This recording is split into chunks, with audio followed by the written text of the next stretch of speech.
వయసుతో వసంతమాడి వరించెలే సరాలతో మిలా మిలా హిమాలే జల జల ముత్యాలుగా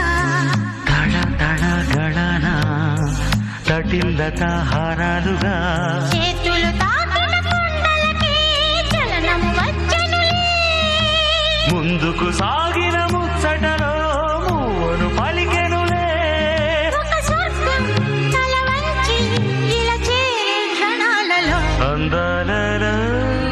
అహో మహోదయం భూలోకమే